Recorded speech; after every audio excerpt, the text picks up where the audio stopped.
are now listening to the Rapport Podcast Network.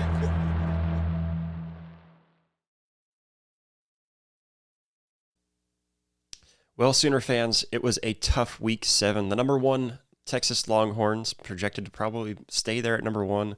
They upset the number 18 Oklahoma Sooners. The Red River rivalry, the Red River shootout turns into a Red River blowout. It was a disappointing one, and these are some of the hardest post-game reaction shows to do because we keep on reiterating the same points. Let's talk about it. Let's give our reactions here on Sooner Spotlight.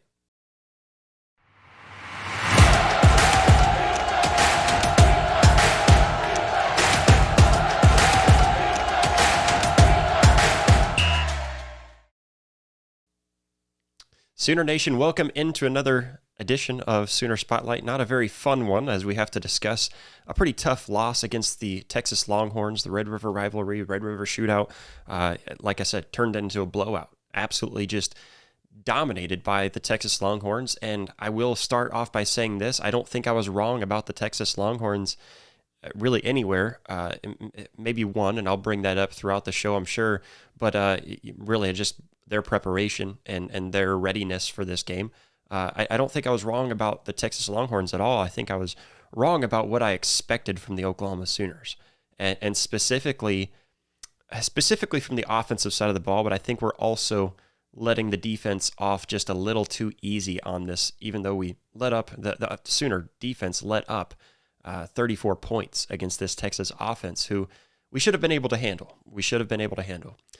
First, go ahead and hit that like button, hit that subscribe button. And I'm going to keep on bringing this up. This is a new show, so if you would, share this on social media, share it with a friend, share it with other Sooner fans, just to help this show grow. Like I said, we are trying to reach that 500 mark by the end of October. It looked like we were going to reach it by the beginning of October. We didn't quite reach that, so please help us reach that 500 subscriber mark by the end of October. This is a very new show. This is something that we want to grow. We want to be able to talk with you guys as fans of the Sooners and fans of the show, of course. And we definitely have a lot in store, but we have to keep on growing for that to happen. You can check out everything that we've got going on over at SoonerSpotlight.com. Check that out for everything we've got. We've got a merch store where you can get all kinds of amazing merch, all that kind of stuff. We had a call-in feature, and again, we just keep on having issues with it. And so I apologize. It was up, it was running beforehand, and we were working on it, weren't we? But it's just not working. So I apologize for that, guys. We're going to make sure that we get that going. We might have to switch over to a different way to do those call-ins, but of course that takes your guys' support. Go check it out at SoonerSpotlight.com/shop if you want to check out the merch store, all that fun stuff. But guys, jump in the live chat. We will still get to your live chat today. We are very excited to. Well, really, I'm not excited to get into this one. We're going to talk about the Oklahoma Sooners and the way that they totally imploded against the Texas Longhorns, and it was pretty ugly. If you were like me and watched it all the way to the end, you wished that you didn't. And on top of that, I even went back in and rewatched it, broke down play by play, and chose specific plays. So stay tuned to the channel because I will actually do a film review of specific plays that I think are very telling of what happened in this game. And what I want to start off by saying is, let's not, as fans, I guess you guys can do whatever you want, but on this show, we're going to try our best not to push blame specific areas and call for people to be fired and call for maybe different changes. Although I will say, I threw this out on X, Twitter, whatever you want to call it. I threw this out there that, man, I really felt like at the end of the half, it should have been a change at quarterback. I feel like you have to put Jackson Arnold in there just to see what he can do. I do think that there were certain plays that, honestly, with those play calls, it would have favored Jackson Arnold in the way that he plays. I think when you take that RPO out, which you've done with Michael Hawkins quite a bit, and I think that was a very smart move, I think once you take that out, Jackson Arnold would do just fine with some of these play calls. What this seemed like was just an offense that was out of sync, did not have good communication with one another, and didn't really know and understand this game plan. I felt like we changed up the game plan so much, and what I saw from some OU media personnel and some guys that I respect highly, I would never talk ill of any of them, and honestly, I think that's poor to just go there and trash people. I kind of did that to somebody who's not an Oklahoma media personnel. I jumped on and commented on something, and it came across as me trashing what they were talking about, maybe kind of dissing them, but that's not at all what I intended. I just more or less meant it as kind of a joke, as in, Okay, well, tell me you don't know. You tell me you don't know football without telling me. And that was more or less supposed to be a joke, but you can't get that across with the keyboard. You can't hear the tone of voice. But anyways, that's not what I'm trying to do here on this show. But I did see other media personnel talking about how they liked some of the game plan, how a lot of these plays looked different. And yeah, I like that you're trying to go to something new, but you didn't coach it very well, in my opinion, and specifically on offense. On defense, I thought it was kind of strange that we started off so strong. You started off with great pressure and brought the pressure to Quinn Ewers and even got the turnover there, that interception, great catch by Billy Bowman. And then shortly after that, you lit up a touchdown, and it just seems like they got deflated throughout the rest of the half there. Second half, I think they bounced back and looked okay. There were still some chunk plays that we definitely could have done without. But overall, I look at the defense, and I think they got let off the hook. And I say that because I think this defense performed pretty poorly when it came down to key moments, specifically in that second quarter. You let up 34 points. You let up 406 yards of total offense from Texas. But obviously, I think the offense was the most concerning, and it's been that way week in and week out. I think go back to week 1 with me. We played the Temple Owls. And Oklahoma didn't put up bad stats. They just didn't put up these eye-opening, the jaw-dropping stats that we saw against Arkansas State last year. And a lot of fans said, man, this just did not look like a very good offense. And myself and my buddy Jay from Locked On Sooners and Unfair Sports, Jay and I got on here, I believe that same week, the weekend after, and got on here and talked about, hey, I know that Oklahoma didn't look great, right? But it was a very vanilla game plan, and it just seemed like that's what they were running, and that's what they were scheming up to do against the Temple Owls. That's what it felt like to me week 1. And then you get into week 2, and it felt like a lot of the same. Very vanilla game plan. And you saw how Oklahoma really struggled with that vanilla game plan. And it felt like, okay, well, I guess they just didn't have that backup plan, thinking that Houston was going to play them tough, I guess. I don't know how else to view that. And then you go a little further into week 3, and we kind of had the same vanilla game plan. It just happened to work out just fine against Tulane. You had the pick 6. I think that was the only bad thing from Jackson Arnold. The pick 6 was the only bad thing that you really take out of that game and say, man, like that hurt. But outside of that, we looked good against Tulane. We covered the spread. It looked like a pretty solid game with that same vanilla game plan, but why do we keep on going to that game plan if it's, like I said, very vanilla, very basic, and it doesn't seem like you've got a whole lot that you're opening up?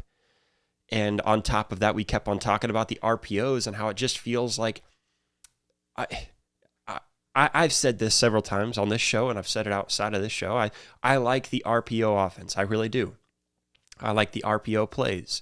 I have ran RPO plays in the past where you've got this run pass option. You, as a quarterback, you have the option to hand it off, and that's your first option. That's what you're going through. But if you see a certain movement in a safety, a certain movement in a linebacker, and you might have to read 2 or 3 guys depending on how the defense is set up, you might have to read a couple of different movements. But if you read that right, that can open up some big chunk plays. It's just that Jackson Arnold was not good at it. And I don't think that it's smart to let Michael Hawkins take that RPO offense when he's just a true freshman. And you saw how shaky he looked during this game against Texas. I don't think it's smart to run that RPO offense. And I think we've pretty much gotten away from it. I didn't see a whole lot of that, if any, against Texas, which is great. And I don't remember seeing any, much, if any, against Auburn either, which was awesome. I love to see that we're getting away from the RPO. And so we did that, but then it felt like we didn't really open up that playbook and let the ball be aired out. We didn't have a lot of short, intermediate pass plays, medium pass plays for Michael Hawkins, where he's got 4 guys out there running routes that he can find across the middle of the field. I didn't feel like any of that against Auburn, and I didn't feel like much of that against Texas.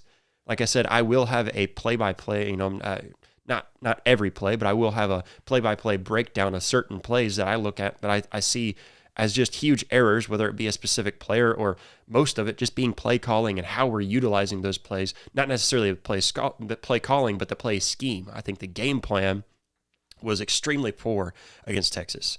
Like I said, I don't think that I called it wrong about Texas. I think I called it wrong about Oklahoma. I want to address one thing that I see is the reoccurring theme on Facebook, on X, all over social media, wherever you can talk about the Oklahoma Sooners in a public forum. The reoccurring theme is fire Seth Littrell, fire the entire offensive coaching staff. I've even seen a lot of fire Brent Venables. The latter, I think, is the craziest. I understand the frustration with Seth Littrell. Totally understand it. I see the game plan. I'm a football fanatic in many ways. I haven't gotten into coaching, but I've always studied and prepared myself to get into coaching. I plan to possibly in the future, when I've got a game plan for it. See, I'm one that works up a game plan. I'd love to get into coaching. So what I like to do whenever I'm watching football games, and people around me sometimes hate it, is I'll sit there and pause and look at it, or before the play is snapped, I'm saying, "Oh, hey, look at this," and I'm kind of analyzing certain areas on the field. I'm a fanatic that way, where I like to break down certain points in the game. I'd like to say that my football knowledge is pretty high, especially when it comes to game planning against teams, and you can look at my sports books to see how I've done, even just being able to break down and decipher between teams. That being said, the way that I break down this Oklahoma team just seemed like this scheme, the game plan going into this game felt wrong. First, starting off, going back to the fire your coach. The reason why I brought that up is because I do think that the offensive game plan, the offensive scheme, was drawn up very poorly. And I do agree with the notion that Seth Littrell needs to get this together. And he keeps on saying the same thing in the press conferences, that it comes on, it all starts with me. I have to get my players ready. And that is frustrating. As a fan, as one who loves the Oklahoma Sooners, that is frustrating. But I want to ask this of Oklahoma fans that would love to just fire him immediately. Where do you go if you fire Seth Littrell or whoever else you want to fire on the offensive coaching staff? Let's say you fire Brent Venables. Where do you plan to go? Where would your escape plan be if you were to fire someone on this coaching staff? Do I agree that this coaching staff seems to be kind of going down the wrong path, that we keep on getting worse week after week? Yes, I totally agree. I think that this coaching staff needs to get something together, because the game plan week after week just keeps on getting worse, and the execution even gets worse. And that falls back on the coaches ultimately, right? You can have all of these great players. You can have a 5-star Jackson Arnold out there who does have talent, and you can watch that talent. You can see that talent when you see how he can throw the ball, when you can see how he can run. You can see all of the talent on the field, but if you have a coaching staff that doesn't prepare those players and help them execute those plays properly, put the plays in place that are going to help them execute those plays, execute on the field, it all falls back to the coach, right? And ultimately it falls back to the head coach over everything, because the head coach is the one that gets the other coaches in their place. The head coach is the one that assigns certain coaches to the running backs, and certain coaches to the wide receivers, and certain coaches to the offensive line, certain coaches to the linebackers. You get the point. So yes, it mostly falls back to the head coach, which is why I can understand why one might go back and say, let's fire Brent Venables. But my question is, what is your game plan? What is your plan B if we fire any of these coaches on this coaching staff? If you fire the head coach, you're probably getting rid of a majority, cleaning house for the most part. There's going to be some guys that are retained, I'm sure, but if you get rid of the head coach, you're really cleaning house. It's at that point. So where do you go if you do that? If you fire an offensive coordinator, you have to find an offensive play caller. Where do you go for an offensive play caller if you get rid of that offensive coordinator? I will say this, the offensive coordinator that we have in Seth Littrell is also helping the quarterbacks.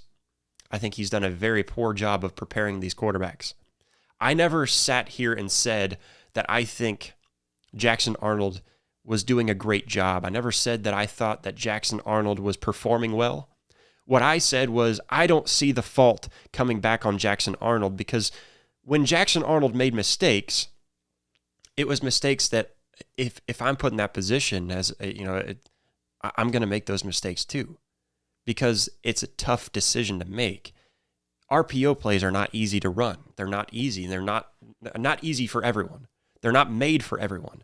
So when you sit there and call that RPO play for Jackson Arnold and he's struggling and he makes the wrong read and then at times even makes a read that's not even supposed to be there, that falls back on the offensive coaching. That comes back on the play calling. It comes back on the coaches that are training him to help him get ready for game time during those plays and practicing those plays. So when you put all that together, that's where I came from. Was I don't think the problem is with Jackson Arnold when he's not putting up big numbers, when he doesn't see the certain read that he should have made. I don't put that on Jackson Arnold, because what I see from Jackson Arnold when we made good plays was that he executed those plays pretty well.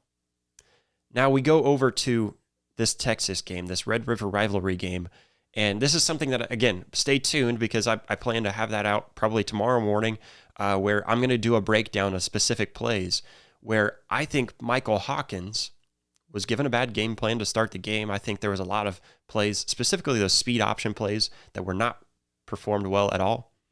They were not executed well one bit. Those speed option plays were absolutely garbage. They should never have been ran. And after we saw how poor they were in the first 2, maybe 3 times, should have never been put out there on the field again. But the game plan was what was hurting Michael Hawkins early in the game. When it came to about late second quarter and into the second half, I felt like Michael Hawkins was the one that he was given good play calls a lot of the time, and he was not executing those play calls. For example, there was a good play call where we had quick routes ran for him. There was open guys, and he looked away from the open guys and panicked and tried to run when the pocket was still there and he had time to look for those open guys. And he panicked and ran before he should have. And honestly, outside of Michael Tarquin, I think I will call him out, and maybe even Branson Hickman on a few plays. Outside of those 2 guys, I think the offensive line did an okay job against, specifically, especially when you dive into it and look at who they were playing against in this Texas defense.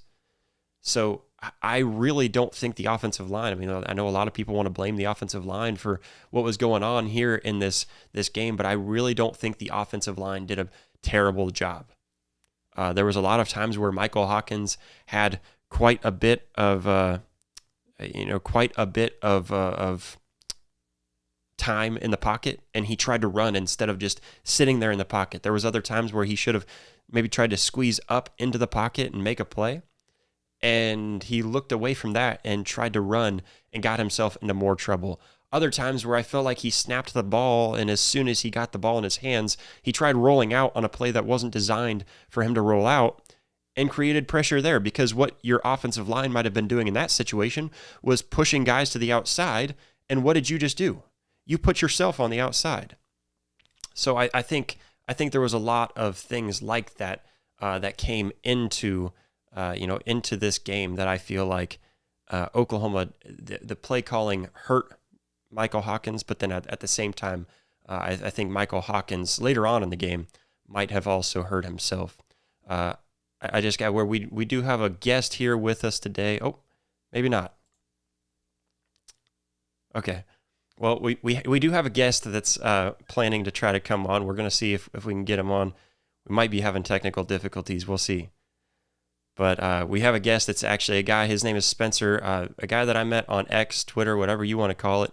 And it was a pleasure to be able to get to know him a little bit, just because he was kind of going back and forth with me on not really arguing or anything. I think we had quite similar ideas, if anything, on X, Twitter, on social media.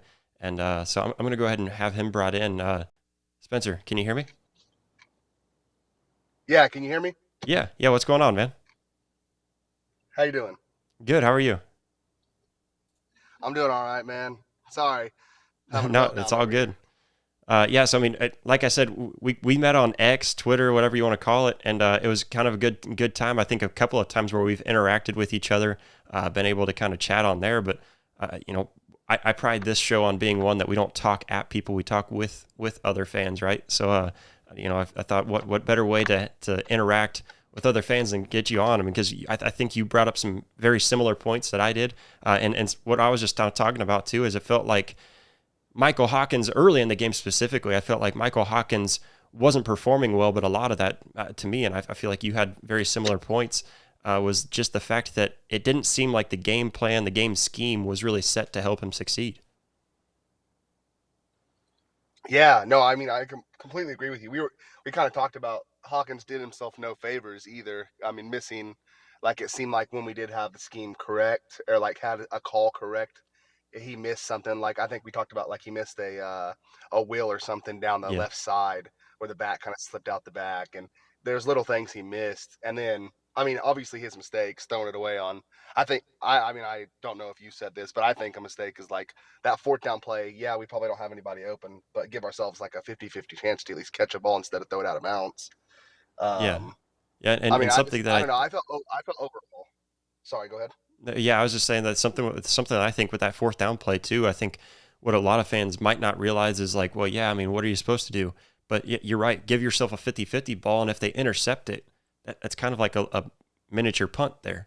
And so that's something that Yeah, I do blame that on Michael Hawkins, but then you even brought up the point that when we were talking yesterday during the game that is on Michael Hawkins, but at the same time, like who's coaching him and telling him, hey, this is fourth down, this is what needs to be done, especially with the in helmet communication, all that kind of stuff. I feel like that's something that has to be relayed from the coach over the players as well. yeah, and I think that's something that's overlooked too is the in-helmet communication.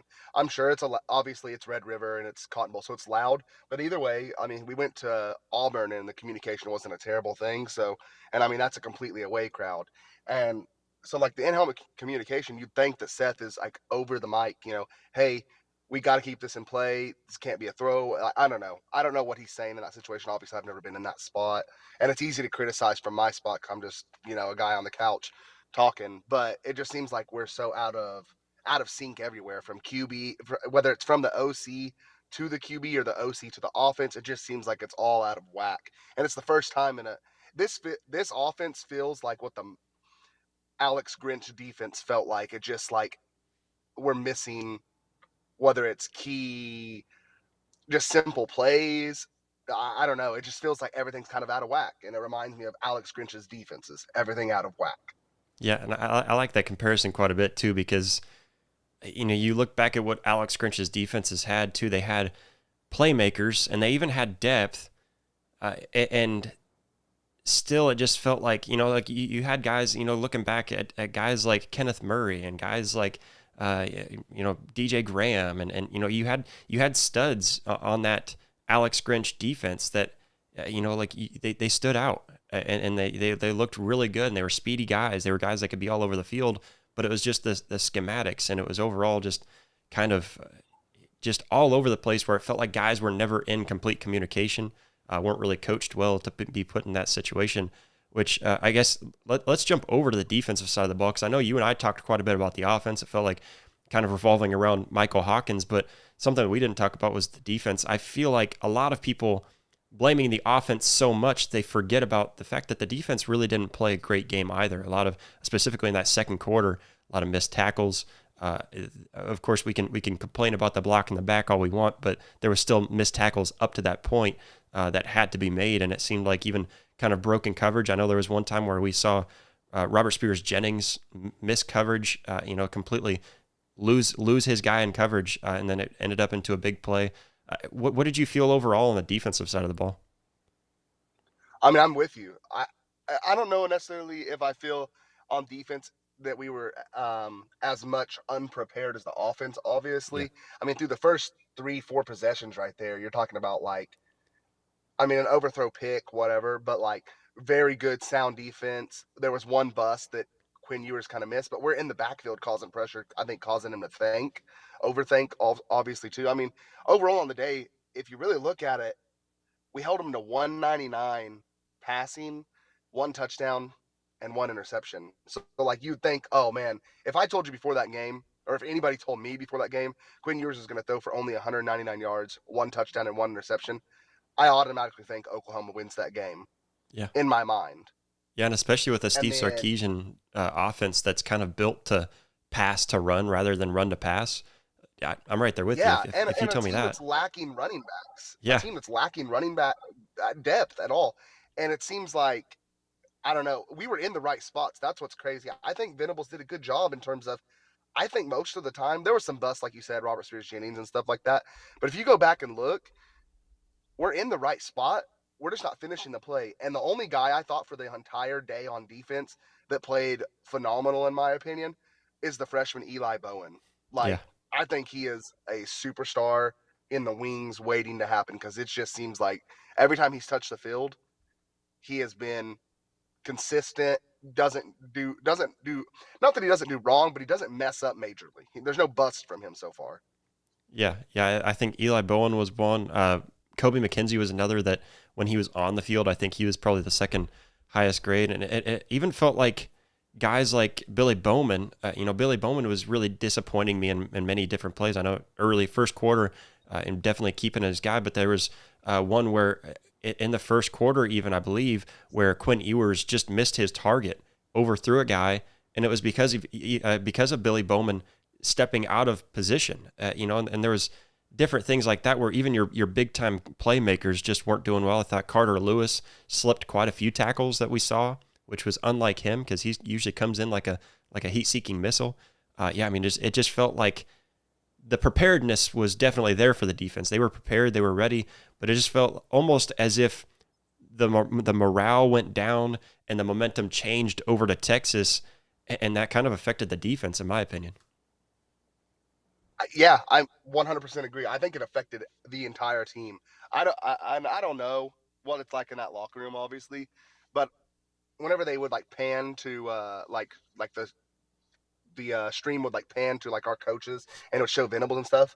I don't know if he's visibly or audibly frustrated with our guys, but I feel like there's just like I think he knows in the back of his mind like it's something's got to change soon, especially on the offensive side because you're putting a really really good defensive product on the field. And I don't want to sound like that guy, but if I'm those same defensive guys, how hard do I want to continue to play if my offense isn't going to reward me for putting them in great positions? I mean, we were on the plus side of the field 3 or 4 times in the first quarter, and we came out with 3 points.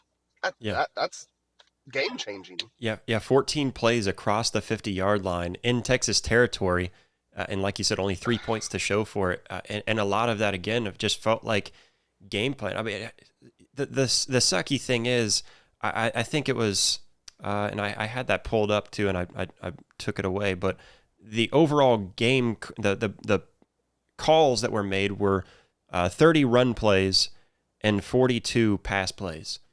And when you just look at that number, it feels like we ran a pretty balanced, because that's what 58, 59%, for in favor of the pass play, which I would say 55-45 is a pretty good game plan.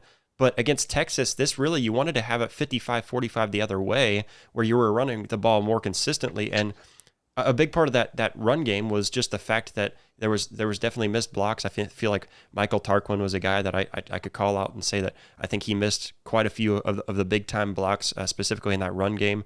And I think there was definitely some blocks, but I think a lot of it was just scheme where I don't know why we're not running to the outside with Javonte Barnes every time rather than keep it on sending him up the middle. Because to me, that seems like the biggest miscue is sending Javonte Barnes in the middle where it just doesn't seem like he's comfortable and he's not good at that. Oh, 100%. And the weird part about our scheme yesterday, the one thing most, like, went to that set pretty often, and it was Gavin and it was Salchuk and Javonte back there. And even the commentator called out. And if a commentator's calling it out, yes, they know what they're doing, but everybody else is seeing it. And he said the same thing. You have two back set. If it's Javonte and Gavin, it's going to Javonte. I don't think Gavin touched the ball out of that two back set once. So it's not like we ever threw a different look at him for it. I mean, we motioned him a few times out of the back, but I don't think we did a lot of. I thought at the first quarter, the first possession, we kind of moved the ball, and I was like, "Oh man, we're going to use eye candy to try to confuse the athletes of Texas." Yeah, And then yeah, it was the same eye candy the rest. yeah, absolutely. And I feel like for the most part too, it was just kind of constantly, with Gavin Sawchuk. I don't feel like we've ever really given him the ball a steady amount of times. But then on top of that, just with the run game in general, it felt like we get ourselves into a situation where we had two or three runs that went for good gains, and we went and got a first down, and then on the very next first down play, we passed the ball, and it ends up being either an okay gain or just a loss or an incomplete pass. And I felt like that was the biggest part of the scheme that kind of hurt me to watch was the run game is working, and then we get to a first down when you can afford to run the ball and set yourself up for a better second down, and then we go back to the pass play, which most of the time the passing schemes were just wrong. They were not set up very well. It was either sending three guys out against six DBs, or something along those lines, where it just didn't feel like the passing game was set up to help a young freshman quarterback like Michael Hawkins succeed. Yeah, it was just I don't know, very disappointing in terms of. I understand if this was like a 1 week, like turnaround. We went to Auburn, we play Texas the next week, and we don't change a bunch. But we had 2 weeks Yeah, to prepare for this. And yes, I understand we're down receivers and everything, but we're not trotting out. We're not putting walk-ons out on the field. I mean, Brennan Thompson was a highly regarded recruit coming a transfer from Texas, and Jaquez Petaway, another highly regarded recruit in the receiving. I mean, it's not like we're trotting out nobodies, And so, like, to not be able to get the ball to these guys is just, I don't know, it's baffling to me. I don't know if it is us. Me personally, obviously, I feel like it's a scheme issue. Maybe it's something bigger than that, something worse that we aren't seeing, but it just feels like everything's a disaster right now for the offense at Oklahoma. yeah, definitely. And it's something that I feel like has to get changed, and it has to be turned around, instead of just saying, hey, it falls on us every week, and then not doing something and showing something the very next week. But Spencer, I'm going to let you go, man. I appreciate you for hopping on real quick for a quick minute and chatting with me about the game. Yeah, thank you, man. Appreciate it. Yep, I'll catch you later on X, I'm sure, throughout the season. Oh, for sure, for sure. Thanks, All man. right. Have a good time. Yeah, have a good one. All right, that was Spencer. Again, that's just something that we want to do here on the show. Just bring on some of you guys that enjoy talking Oklahoma Sooners. Reach out to us. We've got a call-in feature that we would love to use if it would just cooperate properly. I think the couple of times that it has cooperated properly, we didn't get anybody to call in on it. So that's something that we definitely have in the future. But just little things like this, we can get you guys on to kind of chat with us. So reach out to me on X, formerly known as Twitter, and that's the kind of stuff. As long as we can keep it clean, and not get ourselves canceled on YouTube or anything like that, we would love to get more of you guys on to kind of talk about it. But getting back into this game, the thing with this scheme that really threw me off was, when what happens when you pass the ball so much on first down, and that's something maybe I should dive into and just go back to see how many of those first down plays were in fact passes. I mean, that's something we can kind of count through right now, I'm sure, if we go back and look at it. But it just felt like so many of those first down pass plays were after the run game started working. And the thing with the run game is the more you keep on utilizing it and the more that you get those guys warmed up and in that situation, when you hand that ball off to your running backs in a running game, to the running backs, not with your quarterback. I don't think the designed run was what was ever going to stop Texas. I think what was going to hurt Texas was a mobile quarterback, a dual threat mobile quarterback who can use his legs to get outside of the pocket and then see man coverage and take off. And that's what we have in Michael Hawkins, but we didn't utilize him that way. And I also don't think that they really put him out on intended, outside of the pocket pass plays very often, which is something that I think we should have even done with Jackson Arnold back, when he was still starting. But it just felt like overall the overall coaching scheme, the coaching game plan wasn't there. I mean, let's go back and look at this real quick, just because I am curious. The first, honestly, so throughout the first 13 offensive plays for Oklahoma, Javante Barnes, a running back, any running back, only touched the ball one time throughout the first 13 plays. That's pathetic. And I know a lot of that comes from, some of it came from the speed option plays, which again, stay tuned because I will kind of show you what I mean by the speed option plays where I thought they were executed extremely poorly. They weren't set up right. I don't know what was going on in those plays. I understand what a speed option is, and that's not it. That's not how they're supposed to be, ran. But I mean, let's go through here real quick. So, very first play of the game, there was a pretty good pass. It was a good pass. It was the very first play of the game. I don't like that we went to a pass play, but it was a screen over to Brendan Thompson that went for 12 yards. I like that. I like getting that screen play involved the right way. I really do. Seeing that, I think that's something that that's one of the few pass plays I'm okay with on first down because you're basically running the ball at that point. And it's also a very easy way for Michael Hawkins to feel like, hey, I just got a completion. I'm feeling good. I'm finding this rhythm. That's a good setup. Those quick, easy, get it out of your hands fast, especially with the offensive line, who hasn't been performing great. Like I said earlier, I think the offensive line did just fine. I don't think they performed poorly outside of really two guys, and that being Michael Tarquin and who else was it that I was saying? Branson Hickman. Two guys that just didn't do great yesterday. I think Tarquin was really the one that really let me down a lot on pass play, on the pass blocking. But outside of a couple of plays here and there, though, where they let somebody through where they shouldn't have, I felt like overall the offensive line did an okay job. Looked much better than they did the first 4 or 5 weeks.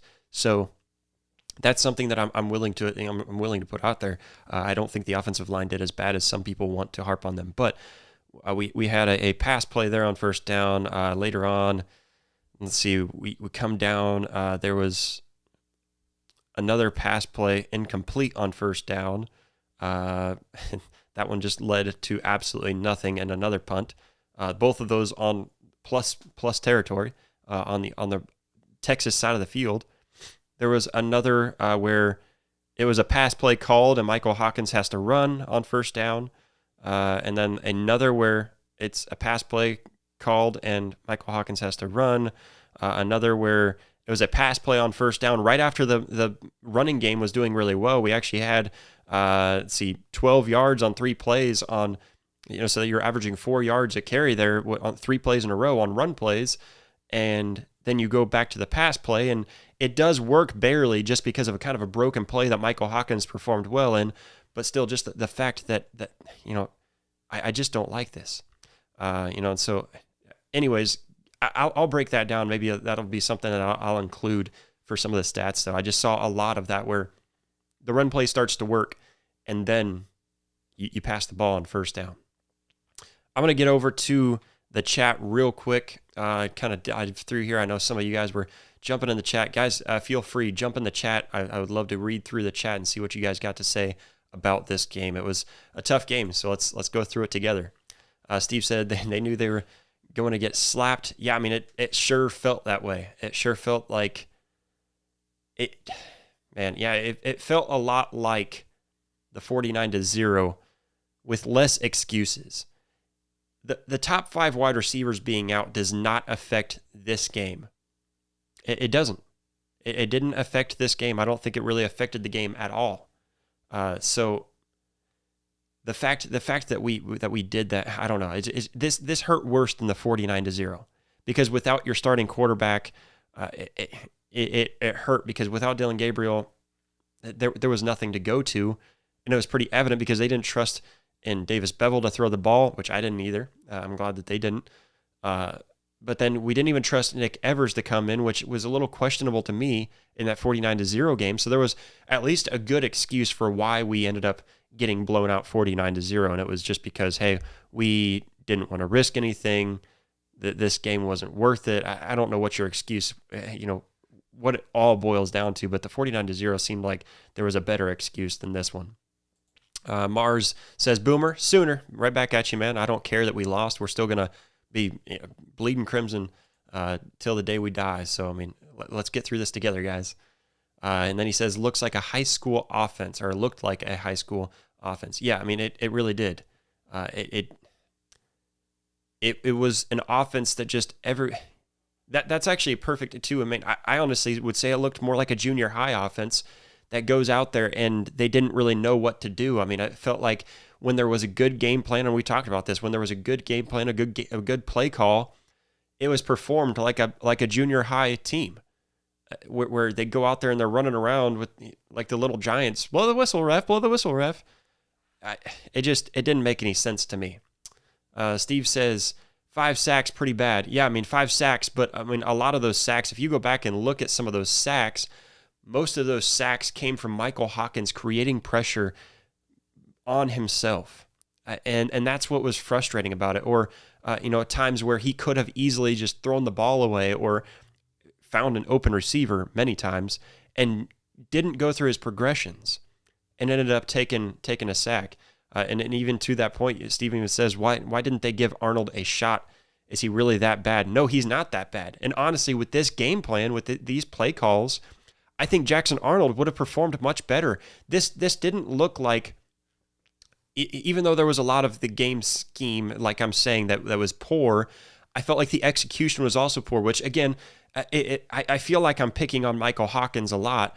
And it's not just Michael Hawkins. There was others that were involved. There was others that it felt like they weren't together. I felt like Javonte Barnes on a couple of plays where he got the ball, where he was swallowed up behind the line, just seemed like he wasn't prepared for the situation. Looking around, I feel like there was a couple of times where you saw wide receivers executing their routes kind of poorly, or maybe running the wrong routes, running into each other and getting confused. That seemed like a lot of it. And then, looking over, on the defensive side of the ball, I mean, honestly, I didn't find any scheme problems on the defensive side of the ball. It just felt like, there was definitely plays. I think Kenai Walker, again, you saw times where he made miscues all over the field, and then again, Lewis Carter with some big time missed tackles, which is unlike him. Even Danny Stutzman a couple of times, I couldn't tell if maybe he got grabbed a hold of. There was quite a few times where I felt like on the outside runs, Texas was getting away with blatant holding calls. That was frustrating to watch, but still, there were still opportunities where another guy that wasn't being held just made a bad cut, made a bad read. It was nonstop.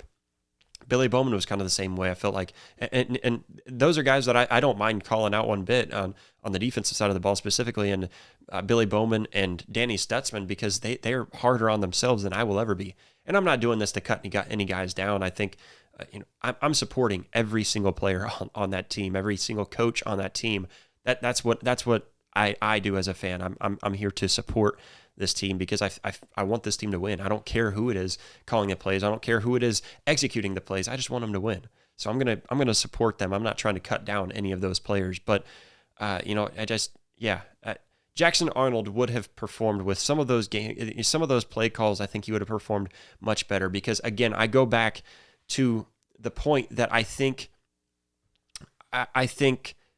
Jackson Arnold's only issue earlier on this season was the RPO plays. I think if you take out those RPO plays, Jackson Arnold was still a starting quarterback, and Jackson Arnold is looking pretty solid if you just take out the stupid RPO plays and create passing plays that are designed to help a quarterback out. And what I mean by that is cutting across the middle with easy mesh routes where they're kind of meshing together, so that you might have two guys come on a drag, one underneath, one over top, and what that does is confuses the defense a little bit. They're going this way, they're going that way. It might get two guys to collide.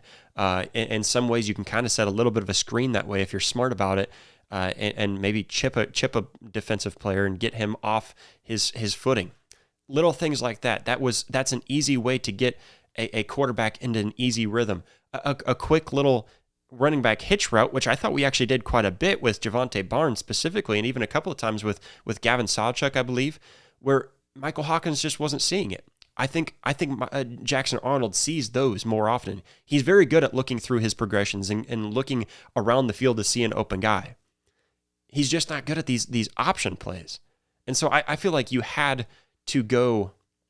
I think you had to go to Jackson Arnold. I don't know why they didn't go to Jackson Arnold, because personally, I feel like Jackson Arnold was the correct quarterback to play in this game because he's much more poised than Michael Hawkins. And that's not cutting Michael Hawkins down. He's a freshman quarterback. It's on the coaches to get him prepared for that game. And it's also on them to see that he's just not ready for it. He's not ready for this heat. This is a big-time game against a number 1 ranked opponent and kind of a season-setting game, too. You already lost a game. You really can't afford to lose another one. When you lose 2 games in today's football, I know it's a 12-team format, but at this point in the season, where you're at, you just can't afford to lose this one. You had to win this one, especially in a rivalry game. Steve also says, I feel like BV is a better DC than a HC. Yeah, I mean, he is a better defensive coordinator than a head coach. I'm not going to beat around the bush on that one. I do think that's the case, but I think he's just fine at head coach. I think what he's not good at is replacing Jeff Levy. That's the only cut down that I have for Brent Venables. I think Brent Venables is doing just fine. I don't have anything against Brent Venables really out of this game. I think even behind the scenes, from what I've heard and what I've seen behind the scenes, I think Brent Venables is doing just fine. I don't want Brent Venables to go anywhere unless he can't find that new offensive coordinator that's going to help this offense succeed. Marco Mendez says Danny Stutzman fears hustling to a loose fumble. Yeah, I don't know what that was. I don't know if he just wasn't really like aware of what was going on, but all he has to do is if he's a little quicker to that, punches that through the back of the end zone, that's all you got to do on defense. Punch that ball through the back of the end zone. That's all you have to do. You don't have to do anything special. You don't have to recover it. The offense has to recover it. The defense, if you punch that through the back of the end zone, that's OU ball on the 20-yard line, I believe. I'm not sure where they set the touchback anymore, if it's 20 or 25 on those, but that's a touchback for Oklahoma. So, yeah, that just sucks. And I think ultimately what it was, I don't think it was him rushing, getting, kind of hustling down to the fumble. I think it was him hustling after the play. I mean, this guy's way out of reach. I'm not going to get there. I'm still going to run down field, but I'm not running full speed. The Texas player, I don't know why he was hustling down the field so fast, if he just saw that coming or what.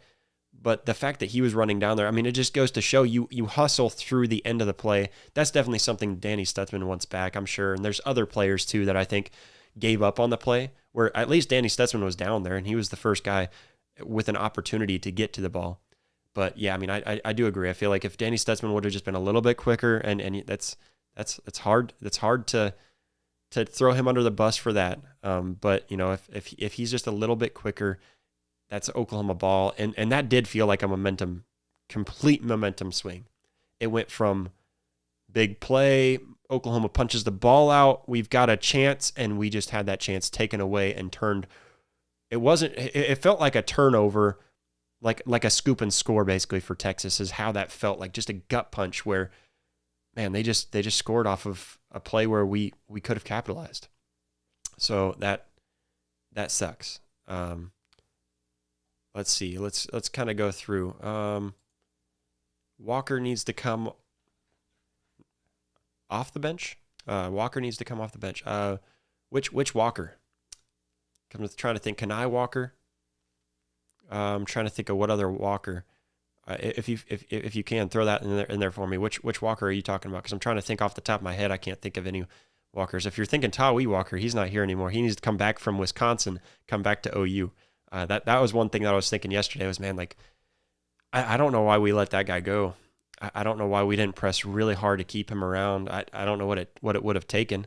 He obviously still loves Oklahoma too, Tawee Walker, because he was posting stuff about Red River Week. So, I mean, man, I hated seeing him go. Let's see. What else we got on the comments? Anything else? Destin W. OU sucks. Hey, we do suck right now. I can't argue with you on that. We do suck right now, specifically on the offensive side of the ball, but overall as a team, I mean, just not looking good. I can't argue with you, man. We do suck. Steve says there will be some conversations about BV. I don't see OU winning many more games. Yeah, it's going to be tough if we don't make a big change on offense, which we've been talking about this all season long, dude. Like what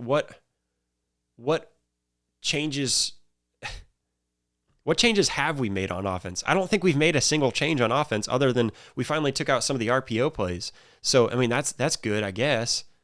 But that wasn't enough for this. I mean, I don't know. But if you don't make changes on offense, then you're not going to win any more games. The Hook'em boys should have started Casey Thompson. Well, I'm not going to throw all that hook up. Yeah. Hey, congratulations to Texas. Honestly, I don't mean to sit here and talk about how Oklahoma beat themselves to say, and I see he meant Hook'em. It's okay. Texas, you guys have a hard time throwing that out there. Anyways, no, I'm just giving you a hard time. Hey, I'm all for it, guys. You guys deserve it. Brag all you want. You deserve it. We had a year of bragging. It's your guys' turn. Texas performed well. So when we look at the defensive performance for Oklahoma, this actually goes more towards how Texas performed. And that's something that when I talk about Oklahoma and how we performed bad, I don't want to take that away from Texas, because as much as it pains me to say it, Texas, you guys performed really well. You guys had an offensive game plan that started off not working, and you switched it mid-game and made it work. Quinn Ewers was uncomfortable. Quinn Ewers was getting pressured every single play, and you changed it up. You went over to the run game and said, hey, it's not that we can't pass the ball, it's that we can run the ball. So let's just run the damn ball. So, yeah, absolutely. I mean, it was all Oklahoma beat themselves in many ways, but Texas won this game as well because of the game scheme, the game plan, and changing that game plan throughout the game as needed. So I definitely want to throw that out there. Congratulations, Texas. I can't sit here and talk trash to you guys. We just got whooped. You guys basically just demoralized us more than the 49-0. So congratulations, guys. Steve says Bolden, the Texas player that recovered, is probably the fastest guy on our team. Play through the whistle. Yeah. So I'm thinking you're talking about that fumble. Yeah, definitely a very good hustle. I mean, it's something that you've got to go after. And yeah, he hustled. He hustled through the end of the play too. And he says, that's why I'm questioning BV. He let Walker and DG go. Yeah, I'm not sure what it was with Tawi Walker. I'm not really sure what happened with Tawi Walker, but with DG, that was all Dylan Gabriel's decision. He just said, Brent Venables believed that he was going to the NFL draft. He said, oh man, it sucks that this is your last year, but we'll see you. And then he came to Brent and he said, hey, I've decided to transfer. He said, oh, I didn't know that I had to fight to keep you around. What can I do? And he said, it's nothing you can do. I just want to be closer to home. That's the only reason why Dylan Gabriel left. So, Hook'em Boy says, should have started Casey Thompson. I can't disagree with you guys. I mean, I'm not sure how healthy Casey Thompson is, honestly. Not totally sure. There hasn't been any talk of Casey Thompson at all. And honestly, we forget that he's even on our roster a lot of times. Josh Evanic. I'm not sure how to say your last name. Sorry. I'm a stupid Sooner fan, but he says, delicious Sooner tears. Hey, you guys eat it up, man. It's all your guys' game, man. You guys dominated. And then he says, in all seriousness though, Casey Thompson has the most experience of all your quarterbacks and played this game just in burnt orange. Yeah, he did play this game, and he also got a huge comeback win from Oklahoma. I mean, he helped that. Didn't perform well enough, I guess. Now, I do agree with you. I think Casey Thompson, if he was healthy, I don't know why not try him out. I personally felt like you got to put Jackson Arnold back in, because this game plan felt like a Jackson Arnold game plan, and it felt more like Michael Hawkins just kind of scrambling around when he didn't need to. That's what it felt like to me. So you might be right, though. Maybe Casey Thompson was the right one to put in there. But, yeah. Quentin says, adjustments, quotation marks. Yeah, what adjustments, man? There were really no adjustments from Oklahoma, and Texas had all the perfect adjustments. I got to give that to them. Sarkisian is an offensive mastermind, and it proved in this game, because when they struggled really bad, he found a way to turn those struggles into strengths, those weaknesses into strengths. And it was just a really good game plan from him, and then moving around. But yeah, it's just crazy. Just crazy that you can come into this game with such a poor offensive scheme, and then the defense just got demoralized, I feel like. That's all that came down to, just demoralized and got beat. When they got beat too, that demoralized themselves even more. Marco Mendez says, OU presented the 3-high safety look on defense. UT then adjusted, and OU never changed much. Yeah, and honestly, the 3-high, they really had a 2-high safety look. I don't know that I saw a 3-high. I didn't see much cover 3. But if you're right, I definitely saw the cover 2 where they adjusted really well to that. But overall, yeah, I mean, they did. They adjusted in many ways. And Sarkisian saw that early on and said, hey, this isn't going to work. And obviously, Quinn isn't seeing it right. So we've got to change something up. And he changed it up. And after that, Quinn Ewers looked really good. He went and talked to Quinn, and whatever he told him totally changed his perspective of the game and totally boosted his confidence. Yeah, I mean, it was crazy. Steve says, I heard that they told DG this is Arnold's team now, and that's why he left. They didn't want Arnold to transfer. Yeah, they didn't want Arnold to transfer, but that's not the case. I mean, they had it in mind that Dillon Gabriel was going to go on to the NFL. His draft stock wasn't as good as he hoped it would be, and so he wanted to stick around, but didn't relay that to the offensive or to the Oklahoma coaching staff whatsoever until he just said, hey, I'm leaving. And they were like, oh, well, I didn't know you were staying around. That was something that Dillon Gabriel confirmed and Brent Venables have confirmed. So, I mean, that is the rumor that was going around, though, and it's just false. I was really happy to see how well Dillon Gabriel played yesterday for Oregon and got the win, too, over my wife's Ohio State Buckeyes. But Boom Squad, what's up, man? He says, we are running our head into a brick wall with Barnes. He's not going to the NFL. No, he's not going to the NFL, but go back and look at when we ran him outside, dude. Like, when we ran him outside, there's just certain schemes with certain guys that you've got to perform. And, yeah, I mean, I agree with you, though. I don't know why Gavin Sawchuk didn't get more touches. I think he had 2 touches. And why the heck Taylor Tatum only got a few touches? How many did he get? Because I didn't even look at Taylor Tatum. He didn't get the ball much. I know he fumbled the ball. That sucked. That was terrible, and that's all on him. But you yell at him and tell him, hey, that can't happen again, and send him back out there because he had two touches. Gavin Sawchuk also had 2 touches. I agree with you. I don't think Barnes is the number one guy, but I don't think he doesn't have a purpose for this team. When we ran him properly, he performed well. I think most of those negative plays were stupid play calls. That whole fake speed option and then counter handoff was really dumb, and that lost, I think, 4 yards for Javonte Barnes.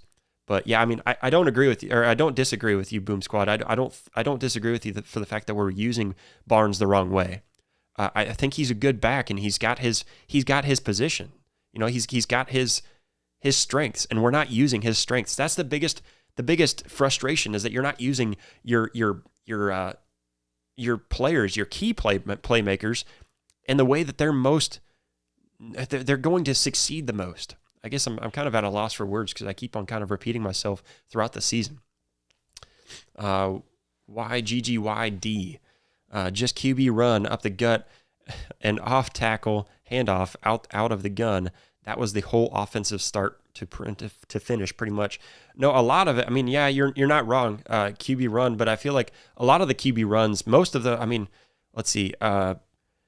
Michael Hawkins had 20 runs, but a lot of those were either sacks or him just trying to run when he should have been passing the ball, or it was a designed pass play. And so that just, a lot of that comes back on your player. But then whenever you blame the player, specifically in college, and especially when it's a freshman quarterback, it then relies back onto the coaching to have prepared him for that situation and tell him what to look out for and what to be ready for. And when he's not performing well, and when he's trying to take off running, when he shouldn't be, I think there was 8 plays, I believe, if I remember correctly. I counted them out, and I was going through the game film and kind of looking back, and I believe there was 8 plays where he took off running when he shouldn't have, or some of those also count as sacks. Or the sacks count that way. Quentin says, offense for OU was bad last week, but fans overlook the bad when you win. Yeah, and I agree with you. I said the same thing about Auburn, that Auburn game. The Oklahoma offense didn't look good. The game plan didn't look good. I don't think Michael Hawkins looked good against Auburn. I really don't. And I never thought that he should have been the starter.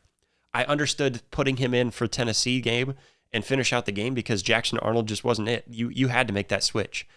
At that same notion, you had to make that switch somewhere in this game when Michael Hawkins just wasn't getting the job done, and he had happy feet. He didn't look good in this game. The offense looks worse when you lose, right? So I totally agree with you, Quentin. Marco Mendez says Tatum is bad in protection. Can't play running back at the college level, I assume is what you mean, if you can't protect. I hear a lot of that, but I don't see a lot of that on the field. I think you've seen like maybe 4 or 5 times all season long, maybe, where he's been back in pass protection and missed. And I agree with you. He isn't good at it, but we don't utilize him that way a lot of the times.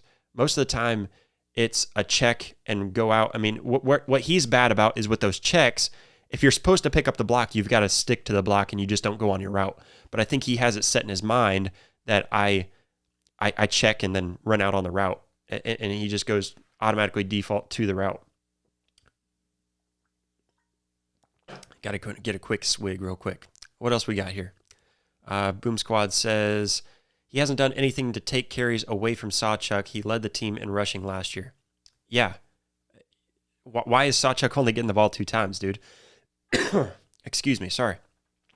Tickle in my throat. Yeah, I don't know why Gavin Sawchuk isn't getting the ball more and why Taylor Tatum isn't getting the ball more.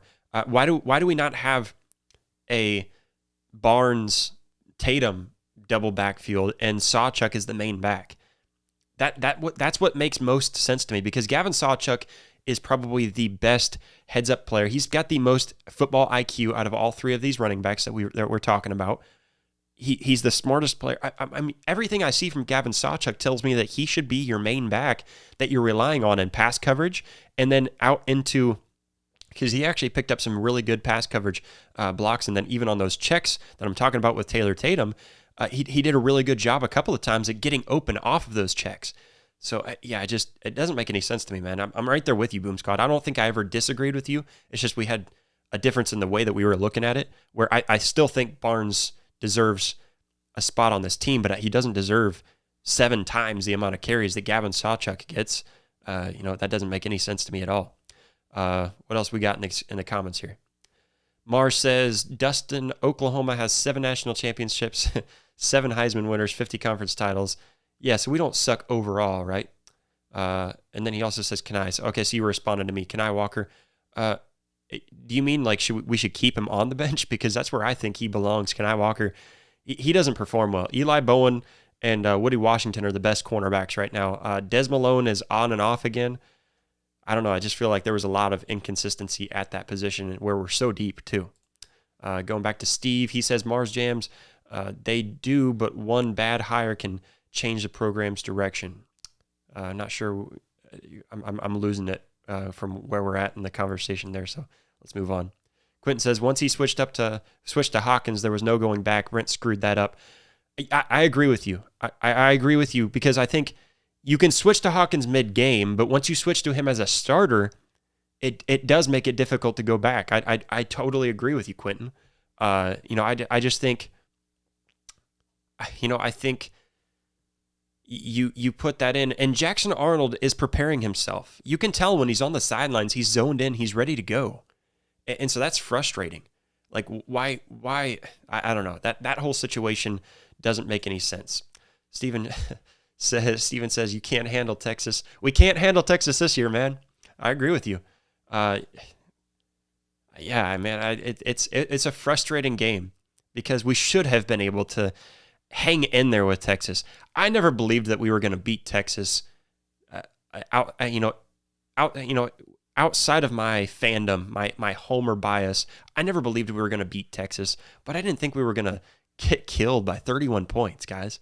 And again, hey, if you're still watching too, Steven, congrats to you guys for Texas. If you're a Texas fan, I'm assuming, but congrats to Texas. That's the most I've got. I think that's really important to throw out there.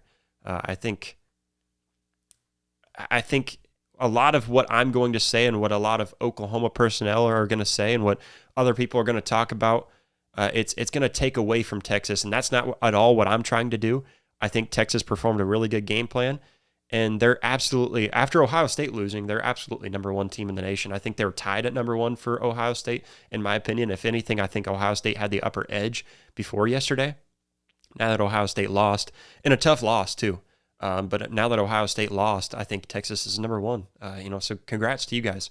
Got to tip my not golden hat to you, because we don't have the golden hat anymore. You guys got it. Congratulations.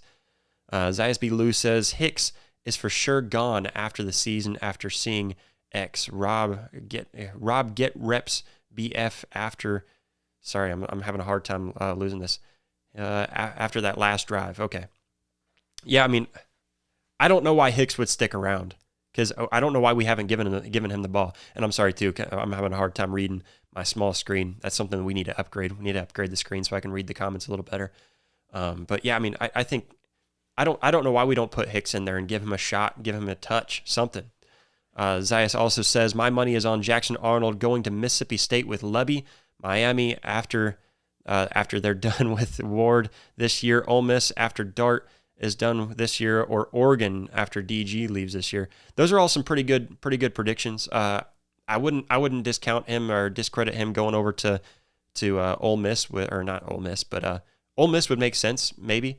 And then again, you brought up Mississippi State though. That makes the most sense. Oregon after DG would be kind of cool, but yeah, I mean he's a high caliber quarterback, and he's gonna fit in just fine. I mean, I hope he doesn't transfer, because that's honestly the guy that I want in at quarterback right now. But going over to Boom Squad, he says, I want to spread pro-style offense, run from under center. I totally agree with you, Boom Squad. I want any kind of offense that's not this one. Any kind of offensive scheme that's not this one. And I'm not saying fire anybody right now, even though on during the game on X I might have said otherwise. That's not at all what I want. Because I just don't know what the answer is if you fire someone right now.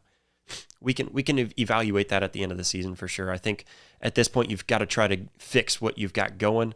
And ultimately, I put that back on BV. Brent Venables has to figure something out and talk that through with his coaches. Free Marie, what's up, man? He says, so what's really the issue for OU? What was the real expectation? True freshman QB, O-line issues. Texas stayed solid from last year. Football is rough this year. That went away on me. For every program, it feels like. Yeah, it is rough for every program, it feels like. I think the expectation from Oklahoma this year was to try to win that 8 or 9 mark. I think that was the expectation from the beginning of the season. Now, that's kind of the expectation that I set. I was hoping for 9, and I saw a possibility for 10, but that was with a healthy offensive line. That was with a healthy wide receiver corps, I should say. I think that was the expectation. At this point, the expectation, it was just to find an offensive scheme, an offensive play calling that would have fit with the personnel that you've got. And that's obviously not what we're getting, right? Furry Marie, I appreciate you for tuning in so much, man. It means a lot to me whenever the outside SEC programs come in here and show a little bit of support, even a little bit of jabbing back and forth. That's always fun too. But what else we got?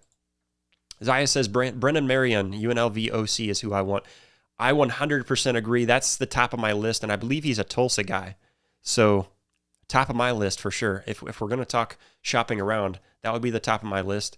Another guy would be, and I'm drawing a blank on name, Kevin Wilson is over at Tulsa right now, I believe. He's a former OU coach. He didn't do terrible with the offense. Wouldn't be opposed to bringing a familiar face back like we did with Brent Venables at all. Let's see here. What else we got? Dustin says, Mars, you can't score even a touchdown in 1 out of the last 3 games and have seen a playoff game in what feels like an eternity. Enjoy the next decade on the coaching carousel. I don't think we're on the coaching carousel, but again, keep on jabbing, man. I mean, you guys deserve it. We had a year of it. You guys get the year of it now, and that's what sucks about this rivalry. So, anyways, let's go on. Anything else we want to bring up? And Dustin also says 2 of the last 3. Yeah, okay. I was wondering what you meant by 1 of the last 3, but yeah, 2 of the last 3 we couldn't score a touchdown. You're right. I don't know how much you can blame Brent Venables for the first one, right? This one, I think you can blame Brent Venables because he's got to be a part of that offensive scheme too. He's got to get in that playroom and tell Seth Luttrell and whoever else is putting this game plan together. He's got to tell him that this isn't going to work. So, see, Steve says Texas is the best all-around team in the country right now. Yeah, who's better? Who's got the better resume to prove for it? Let's see what you guys do against Georgia next week, because what's crazy is I feel like this is even kind of a down year for teams like Georgia and Alabama. Now looking into it, where Georgia just lost to Alabama, who lost to Vanderbilt, who also struggled against South Carolina. Like, it's such a weird year. I honestly thought Alabama was going to be top notch still this year, and all of a sudden they took a huge step down after that Georgia game. I don't understand what's going on in college football in general. Yeah, I mean, it's crazy. Marco Mendez says, run the wishbone if you keep Hawkins at QB. Why not? Let's try something. Like I said, I'm willing to try anything. I'm willing to try anything. Boom Squad says, bring it, Kale. He'll fix some of this crap. Yeah, I mean, let's bring him back. I don't think the PR team wants him back. I don't disagree with you, though. I don't totally agree with getting rid of him when you dive into the true story of what went on. I don't know. I feel like there had to have been something else behind the scenes that they didn't want to tell us. I don't know. It doesn't make any sense to me. But anyways, Zayas, stop the Kale crap. He's done at OU. Heck, why do y'all think no other Power 4 team has hired him by now? He's donezo. I agree with you, Zayas. I think he's probably done. If we haven't brought him back by now, or if nobody's brought him in, he's probably not going to be brought back. So, yeah, I mean, I think it's more or less just kind of a troll at this point. Like, hey, let's throw his name out there enough where it gets worn out, and it is kind of funny because he's not coming back. I don't think he is, and it sucks, like, because that whole situation kind of put us in this situation. When you really look at it, terrible timing for it. Our resident Tennessee fan, William Bozarth, I'm sorry, not saying your name properly, would love to see OU bring back the wishbone. Yeah, that would be pretty cool. Like I said, I am open to anything on offense at this point. Furry Marie says, what if Hawkins transfers as well? Who is coming in that could support Hawkins for a while, or for a whole season? Just spelled that wrong. Also, did you see how physical that LSU Ole Miss game? Yeah, that was a very physical Ole Miss LSU game, and it didn't go totally the way that I predicted that it would. But I'm not surprised by the outcome. That was a pretty crazy game, and two teams that we've got to face. We got South Carolina coming up, who just played very physical against your Crimson Tide, and hey, congrats to you guys for just finding a way to win too. That's something that I wish Oklahoma could do this past week, but. Yeah, that Ole Miss LSU game, that was pretty crazy, and it just goes to show how crazy that true Death Valley is, that real Death Valley truly is. I mean, I'm pretty sure the over hit in that game, didn't it? I didn't see. I think it was like 62.5. I forget what the score was. But anyways, that was one thing that I was like, regardless of how this goes, two offenses are going to score a lot of points. You guys are bumping in the comment section, and I see producer scrolling through here, trying to find your guys' comments too.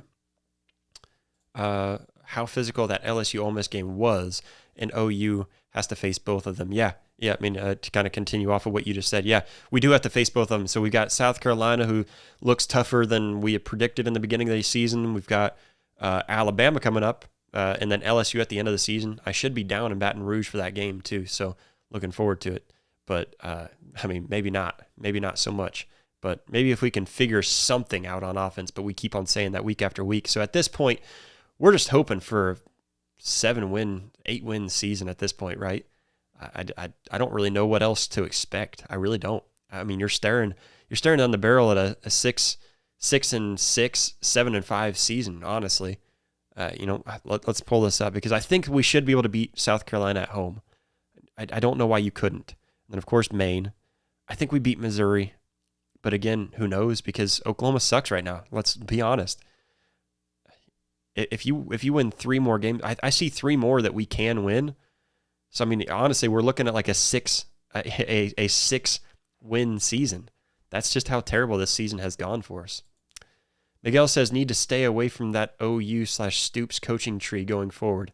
I don't totally agree with that, because I think the Bob Stoops coaching tree has performed pretty well in the past, throughout. It's just we have to branch outside of just that tree, right? But I get what you're saying. I don't totally disagree with you.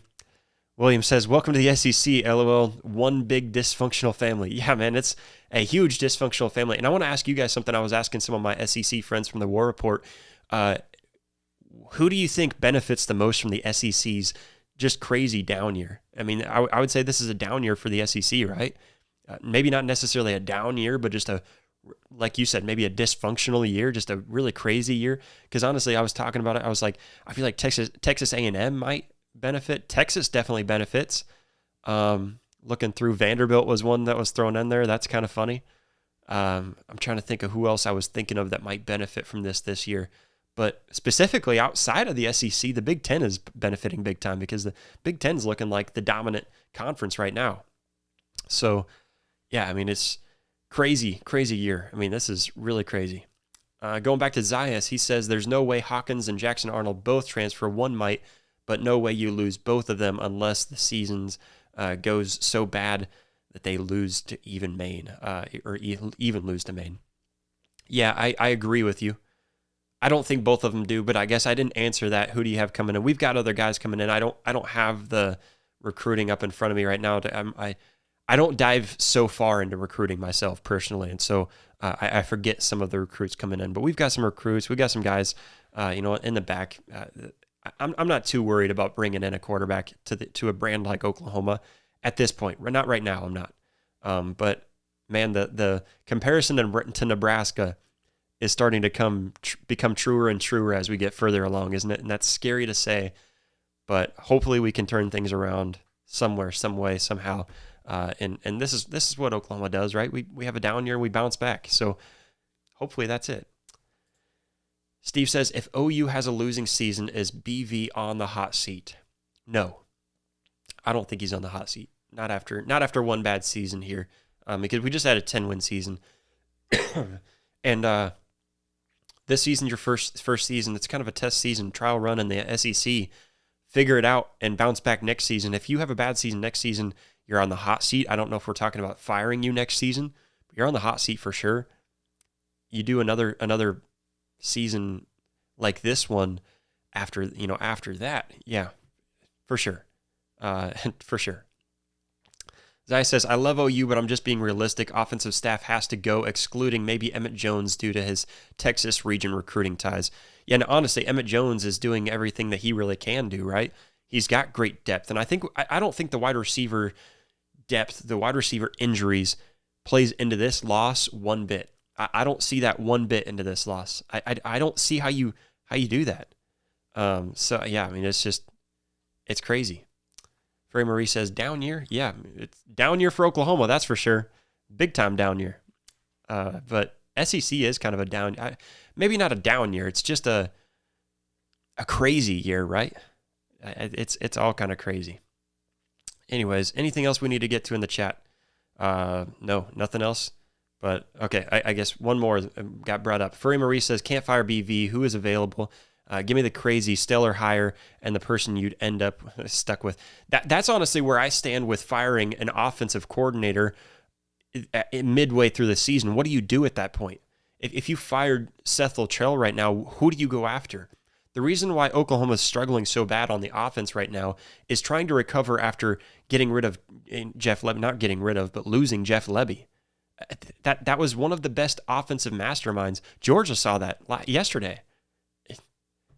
Jeff Lebby is a really good offensive mind, and we lost that. And then you bring in Seth Luttrell. I didn't ever understand the Seth Luttrell hire, but I also don't think Seth Luttrell is running the same. To me, it doesn't seem like he's running the same type, the same scheme of offense that he ran at his past jobs, specifically over at North Texas. Not really the same scheme at all. And maybe it's just that it worked better there, and so it looked smoother. But yeah, I don't know what's going on. I don't know what went on with the Seth Luttrell hire, other than his ties with Oklahoma. But maybe that's the problem. Maybe we just need to kind of lay back from the guys with ties from Oklahoma just a little bit. Maybe I do agree with the comment that we had just a minute ago. William says it's crazy because NIL and the transfer portal made parity. It sure did. It sure did. And that's a huge part of it. But, just outside of that, though, just the fact, like, Vanderbilt, like, they're actually pretty much all season long, they've looked like a good team. Now, personally, I feel like Alabama just kind of imploded on a lot of that. And I'm not trying to bring that up for Emory. I apologize for bringing that up. But just bringing up outside of SEC things just going on. Texas being at the top, that's annoying, isn't it? Can SEC fans at least agree with Oklahoma fans on the fact that Texas being on the top sucks? Yeah, definitely. But yeah. One more comment, and then we're going to wrap it up. Zaya says, any team down 5 wide receivers and injuries to O-line, not sure would be 4 and 2 like we are. Yeah, and I agree with you, but I don't think that the wide receiver, for our situation, we're not putting in, like what we brought up earlier, I don't think our wide receiver depth is so much of an issue because we're not putting out walk-ons. We're not putting on these guys that are just not any good. We've got guys like Jacques Petaway who has experience. We've got guys, like Zion Reagans, who's got the speed and the talent. Brendan Thompson, who's out there, who's a highly regarded recruit. I'm trying to think of who else am I missing? Zion Kearney. I think he's another guy that you've got to look at and recognize that. I mean, we've got playmakers that far down the chart. And honestly, I don't think they were the problem yesterday. That's what I'm saying. And I don't think they've been the problem this season. Now, there's some of it, I think, earlier on in the season where that was part of the reason why this offense looked kind of slow. And maybe a big part of it, I think most of it goes to offensive scheme, offensive play calling overall, and then execution of that. So falling back on coaches to make sure that the players are going to execute properly. So I think that that's where this all boils down to, is ultimately it boils down to the fact that the wide receivers are doing their job as best they can. I also don't like I don't like all the dissing of our tight ends. I'm not really sure where a lot of that comes to. So if you guys can, please point out specific areas where our tight ends are doing that poorly, because I see Bauer Sharp sometimes, makes big mistakes. I see that every once in a while. I totally get that, but he's not playing bad. And then you've got, why am I drawing a blank? Jake Roberts. He's one of our best players on the field at all times. Go back and look at that game yesterday. He was out there in key moments and key plays and key blocks, key times where he's wide open. He got himself open. He sat down in coverage at certain times that would have been really helpful if Michael Hawkins would have seen him. So I thought our tight end play was exceptionally well, outside of Bauer Sharp kind of committing penalties here and there. I totally get that. And then there's been little things from Bauer Sharp that I think, but Jake Roberts is playing really well. I think he's been the best tight end for us. I don't think our tight ends are performing bad. So if you guys could help us out, or help me out to understand where the tight end hate is coming from. But guys, I appreciate it all so much. Make sure to hit that like button. If you haven't already, hit that subscribe button. And if you have hit that subscribe button, help us out. We're trying to reach 500 by the end of October. So share this on social media. Share it with a friend. Share it with Sooner fans. Check out everything we do at SoonerSpotlight.com. You can follow me on X, formerly known as Twitter, at RealJoshMahler. Go check me out. Hit me up over there. And hey, if you guys want to be a part of the show, this is a show where we want to talk with you guys, not at you guys. You can also check out the merch shop where we've got all kinds of amazing merch. Going to be adding more here soon because we've been starting to have some people kind of dive in there and take some of the stuff off the inventory shelves. So we appreciate you guys for that. Go over to the merch store. Again, that link is down in the description. We appreciate all of you guys so much for tuning in. We'll catch you next time. Boomer.